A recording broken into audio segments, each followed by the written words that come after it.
Assalamualaikum warahmatullahi wabarakatuh. Selamat datang di channel Lorong Horor. Jangan lupa untuk subscribe channel Lorong Horor, menekan like, dan memberikan komen jika Anda sekalian terhibur setelah mendengarkan kisah fiksi horor karya Gamal Komandoko yang berjudul Peristiwa Kamar Mayat.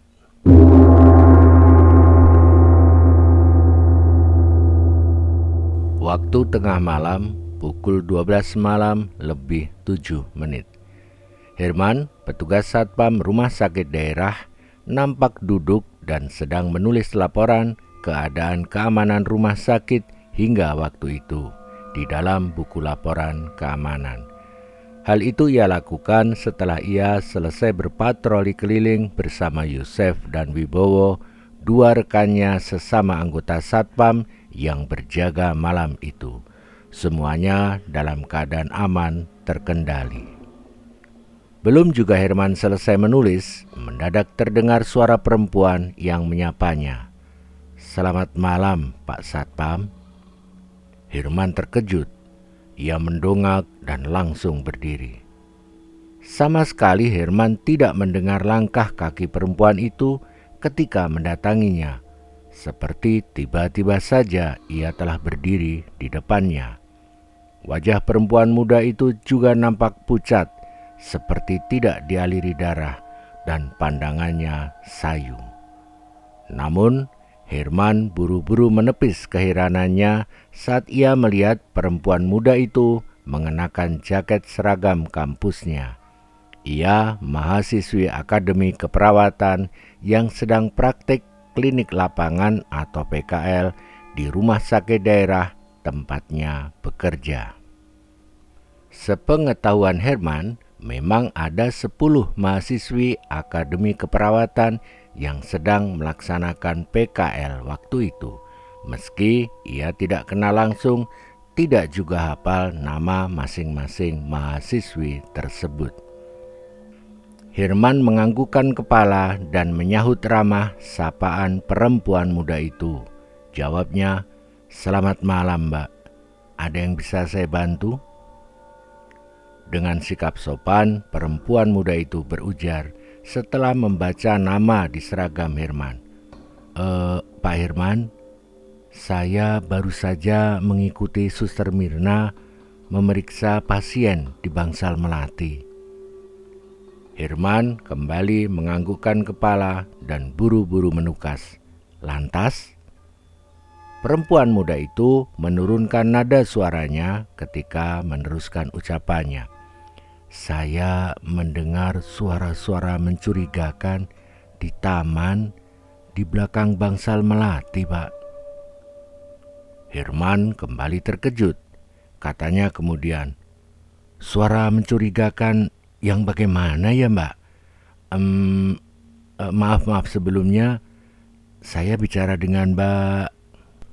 Perempuan muda itu menunjukkan name tag yang terpasang di jaket kampusnya seraya berujar, "Saya Vina, Pak, mahasiswi Akademi Keperawatan yang sedang PKL di rumah sakit ini."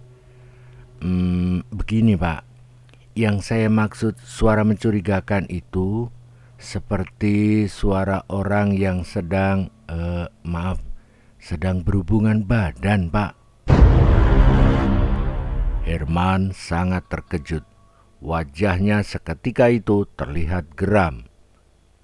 Herman sangat tahu taman di belakang Bangsal Melati memang sepi, juga cukup tersembunyi karena di taman itu tumbuh pohon ketapang kencana, pohon kiara payung, dan jajaran pohon palem serta aneka tanaman hias yang diatur cantik. Memang tempat yang cocok untuk mojok. Tapi sekitar 20 menit lalu ia tidak mendengar, apalagi melihat seperti yang dilaporkan Vina itu ketika ia berpatroli di tempat itu. Memang 2 minggu lalu Herman sendiri pernah memergoki sepasang anak muda yang pacaran di tempat itu. Keduanya adalah keluarga pasien yang sedang menunggu keluarganya yang sedang dirawat itu. Tapi mereka hanya sebatas duduk-duduk dan mengobrol ketika ia berpatroli dan bertanya kepada mereka. Itu masih bisa ia tolerir, meski ia wanti-wanti mengingatkan, sebaiknya mereka jangan berduaan di tempat itu. Bukankah di depan bangsal tersedia kursi panjang yang bisa digunakan untuk duduk-duduk dan mengobrol? Tapi kalau sampai ada yang nekat atau berani berhubungan badan di tempat itu, jelas itu pelanggaran besar yang wajib ditindak tegas. Nama baik rumah sakit daerah akan tercoreng jika kejadian mesum itu dibiarkan begitu saja. Herman langsung mengambil tongkat tonfa dan lampu senter. Ia mengangguk ke arah Vina seperti meminta Vina menunjukkan di mana sumber suara mencurigakan itu berasal. Herman dan Vina lalu berjalan berdampingan menuju bangsal melati. Seketika tiba di taman di belakang bangsal melati, Herman meminta Vina untuk diam di dekat jajaran pohon palem. Ia langsung memeriksa tempat itu. Namun, setelah memeriksa beberapa saat, Herman merasa tidak ada hal-hal yang mencurigakan di tempat itu. Herman menghampiri Vina. Tanyanya untuk memastikan, "Mbak Vina tadi benar-benar mendengar suara mencurigakan itu?" Vina tegas menganggukkan kepala. "Ya, dari dalam bangsal melati saya jelas mendengar suara itu, Pak." Herman kembali menukas. "Mbak Vina yakin kalau sumber suara yang Mbak Vina dengar tadi berasal dari taman ini?" Vina sejenak terdiam seperti mengingat-ingat. Lalu jawabnya, "Saya mendengar suara orang yang sedang berhubungan badan itu dari arah kiri, Pak. Ketika saya turut memeriksa pasien di bangsal melati, saya kira sumber suara itu berasal dari taman ini, Pak." Herman merasa tidak pada tempatnya jika ia mendesak lebih jauh pengakuan Vina. Menurutnya, Vina telah turut berpartisipasi menjaga keamanan rumah sakit dengan melaporkan sesuatu yang dinilainya mencurigakan. Tidak pada tempatnya juga jika Herman harus mencurigai Vina memberikan laporan palsu. Hanya persoalannya, di mana para pelaku mesum itu berada? Atau jangan-jangan para pelaku telah meninggalkan taman itu setelah mereka selesai berhubungan badan?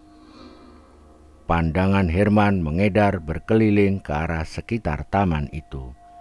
Ketika ia melihat pagar pembatas di sebelah timur pohon mangga, ia tergerak untuk mendekatinya untuk memeriksanya. Barangkali saja di balik pagar pembatas itu para pelaku melakukan aksi mesumnya, atau bisa jadi di tempat itu mereka bersembunyi setelah mengetahui kedatangan Herman bersama Vina. Namun, Herman tidak mendapati siapapun juga di balik pagar pembatas itu. Ia menduga para pelaku telah meninggalkan taman itu. Ia akan berkoordinasi dengan Yosef dan Wibowo untuk menindaklanjuti laporan Vina dan mencari pelaku tindak mesum itu. Namun, sebelum Herman meninggalkan tempat itu, ia mendengar suara desahan dari arah timur. Suara desahan dan rintihan manja seorang wanita seperti sedang berhubungan badan. Suara seperti itu yang saya dengar dari dalam bangsal melati tadi, Pak Herman, kata Vina dengan suara pelan sambil menatap ke arah timur. Herman mengangguk. Kemudian ia mencoba semakin konsentrasi menajamkan pendengarannya. suara itu makin jelas didengarnya. Dan suara itu ia perkirakan berasal dari dalam bangunan yang berjarak sekitar 10 meter ke arah timur dari tempatnya berdiri. Bangunan kamar mayat. Herman bergegas menuju kamar mayat. Vina mengikuti di belakangnya. Namun suara mencurigakan itu menghilang setelah Herman dan Vina tiba di depan bangunan kamar mayat. Beberapa saat Herman menunggu dengan menajamkan pendengarannya, suara mencurigakan itu tidak lagi terdengar. Herman menatap Vina dan berujar dengan suara pelan, "Barusan Mbak Vina juga mendengar sumber suara yang sepertinya dari dalam kamar mayat ini, bukan?" "Iya, Pak," jawab Vina sambil mengangguk-anggukan kepala. Herman lalu mendatangi ruang petugas penjaga kamar mayat. Herman hafal dengan 2 petugas kamar mayat yang berjaga malam itu. Keduanya sama-sama memiliki nama Rudi. Mereka adalah Rudi Himawan dan Rudi Sugiarto. Herman dan karyawan rumah sakit daerah mempunyai panggilan khusus untuk 2 Rudi itu. Rudi Himawan yang bertubuh gemuk dipanggil Rudi Gendut, dan Rudi Sugiarto yang berambut keriting dipanggil Rudi Galing. Ketika Herman sampai di ruang petugas jaga, baik Rudi Gendut maupun Rudi Galing tidak berada di tempat itu. Ini sangat mengherankan. Sepengetahuannya, tidak pernah ada petugas jaga kamar mayat itu meninggalkan ruang petugas jaga secara bersamaan. Atau mungkinkah keduanya sedang berada di dalam ruang kamar mayat? Herman mencoba membuka pintu kamar mayat. Namun pintu kamar mayat itu terkunci. Beberapa kali Herman mengetuk, pintu kamar mayat itu tetap juga tidak dibuka. Begitu pula Herman telah beberapa kali memanggil nama Rudi Gendut dan Rudi Galing. Tidak ada sahutan atau jawaban dari dalam kamar mayat. Kecurigaan Herman semakin meninggi. Ia lalu mengambil handy talkie-nya dan menghubungi Yosef dan Wibowo. Katanya setelah hubungan komunikasi itu tersambung, "Tolong ambil kunci cadangan kamar mayat dan segera datang ke kamar mayat."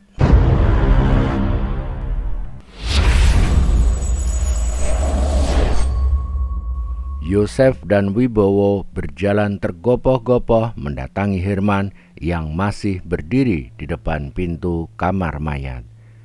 Kepada 2 rekan kerjanya sesama satpam itu, Herman mengenalkan Vina yang berdiri di samping kirinya. Namun, ketika Herman menoleh ke arah kirinya, Vina tidak lagi ada di tempat itu. Herman benar-benar terperanjat. Sejenak pandangannya mengedar ke sekeliling tempat itu untuk mencari keberadaan Vina. Tetapi sosok Vina tidak lagi dilihatnya. Vina menghilang begitu saja seperti ditelan bumi. Secara singkat, Herman menjelaskan kronologi kejadian hingga ia berada di depan kamar mayat itu. Wibowo, satpam tertua di antara mereka, seperti paham dengan apa yang dialami Herman. Ia menepuk-nepuk bahu Herman lalu berkata, "Sudahlah Her, lupakan dulu masalah Vina itu. Bisa jadi Vina itu membawa petunjuk tentang sesuatu yang terjadi di dalam kamar mayat ini." Yosef akhirnya membuka pintu kamar mayat dengan kunci cadangan. Ruangan kamar mayat gelap gulita. Lampu kamar mayat tampaknya sengaja dimatikan. 3 anggota satpam itu lalu memasuki kamar mayat setelah menyalakan lampu senter mereka masing-masing. Dengan panduan lampu senternya, Herman menuju saklar lampu yang berada di dinding barat kamar mayat. Seketika lampu menyala, sebuah pemandangan sangat mengejutkan tersaji di depan 3 satpam rumah sakit daerah itu. Di atas lantai, di depan ruang penyimpanan mayat, nampak tubuh Rudi Galing menelungkup, menindih kantong jenazah yang telah terbuka. Kepala Rudi Galing miring ke kiri, pipi kanannya menempel pada kantung jenazah. Tubuhnya terbujur kaku, kedua matanya melotot, dan mulutnya terbuka lebar. Sesuatu yang tak kalah mengejutkannya bagi 3 satpam rumah sakit daerah itu ketika mereka melihat celana panjang Rudi Galing terbuka dan merosot hingga di bawah lutut, hingga kemaluannya jelas terlihat. Herman, Yosef, dan Wibowo sangat terkejut mendapati kematian Rudi Galing seperti itu. Rudi gendut datang tergopoh-gopoh ketika Wibowo sedang menghubungi polisi. Ia yang masih mengenakan baju koko, bersarung, dan berkupiah serta membawa sajadah kecil itu mengaku baru selesai menunaikan sholat tahajud di musola rumah sakit. Ia juga menyebutkan sebelum berangkat tadi ia telah bilang pada Rudi Galing, dan Rudi Galing mengiyakannya karena Rudi gendut memang terbiasa melakukan sholat tahajud di waktu tengah malam. Rudi gendut sangat terperanjat mendapati peristiwa sangat mengejutkan di kamar mayat itu, yang berlangsung selama ia menunaikan sholat tahajud 4 rakaat sekitar 15 menit lamanya.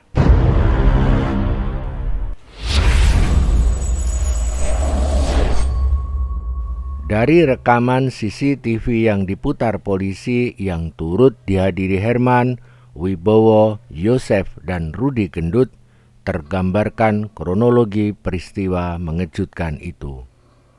Pukul 11 malam lewat 58 menit, terlihat Rudi Gendut keluar dari ruang petugas jaga.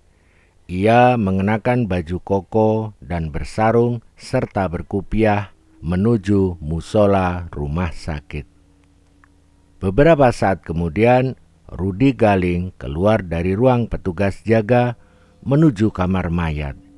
Ia nampak celingukan melihat keadaan sekitarnya, lalu dengan cepat membuka pintu kamar mayat, kemudian buru-buru masuk. Tidak terdapat kamera CCTV di dalam kamar mayat yang bisa menjadi petunjuk tentang apa yang dilakukan Rudi Galing serta juga penyebab kematiannya.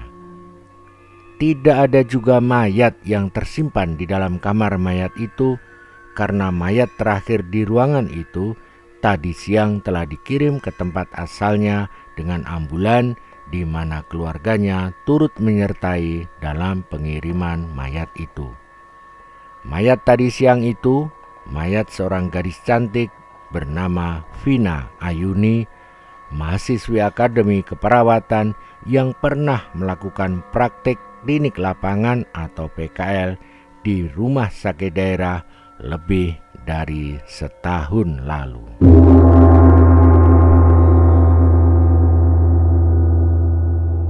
Terima kasih telah mendengarkan kisah ini. Semoga Anda sekalian dikaruniai kesehatan dan kebahagiaan yang berlimpah serta keberkahan dalam kehidupan. Allahumma amin. Terima kasih. Salam horor, salam lorong horor.